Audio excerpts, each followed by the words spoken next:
John Wesley naquit en 1703, juste avant la révolution industrielle, à une époque où l'Angleterre était un pays fermement anglican.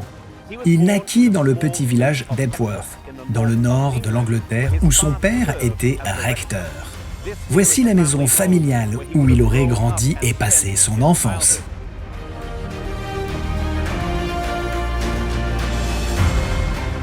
Sa mère eut 19 enfants au total, et le plus célèbre d'entre eux fut Charles Wesley. Les deux parents étaient des personnes spirituelles et dirigeaient le foyer selon des règles strictes. Ne pas manger entre les repas. Et une fois par semaine, ils avaient un entretien avec leur mère dans le but d'une instruction spirituelle. John et son frère Charles vinrent ici pour étudier à l'université d'Oxford où ils s'inscrivirent au Christ College. Beaucoup de grands mouvements de ce monde sont nés dans les universités. Et bien qu'il ne l'ait pas su à l'époque, John Wesley était sur le point de participer à ce phénomène.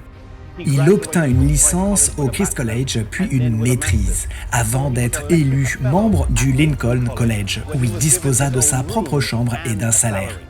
Sa chambre est encore visible aujourd'hui telle qu'il l'a laissée.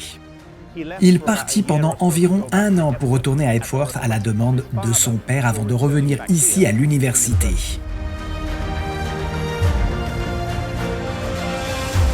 C'est à son retour qu'il découvrit que son frère Charles avait créé un petit club pour l'étude de la Bible et la poursuite de la vie chrétienne.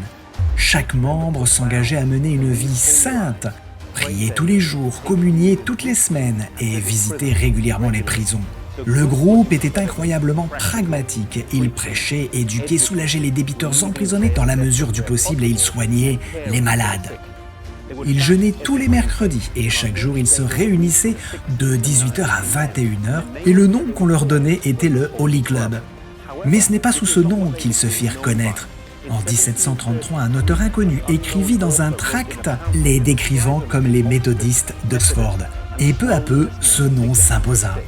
C'est également à cet endroit que le chemin de John Wesley croisa celui d'un autre homme qui allait avoir un impact considérable, George Whitefield.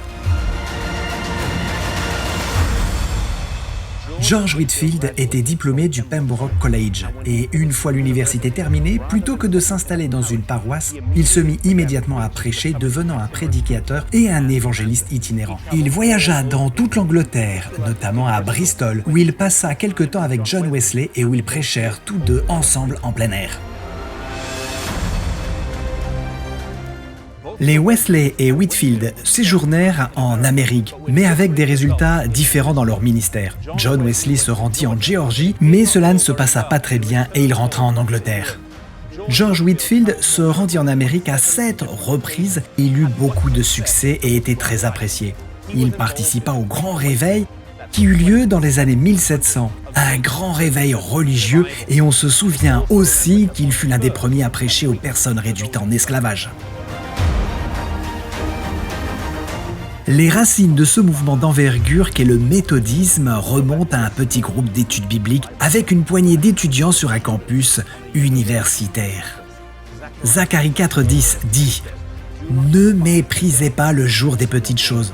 Ne sous-estimons jamais l'impact d'un petit mouvement au début modeste. » Les Wesley et Whitefield n'ont pas créé le Holy Club parce qu'ils voulaient fonder une église ou parcourir le monde, mais parce qu'ils voulaient changer de vie et la vie de ceux qui les entouraient.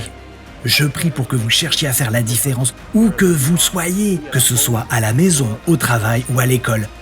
Ne méprisez pas le jour des petites choses.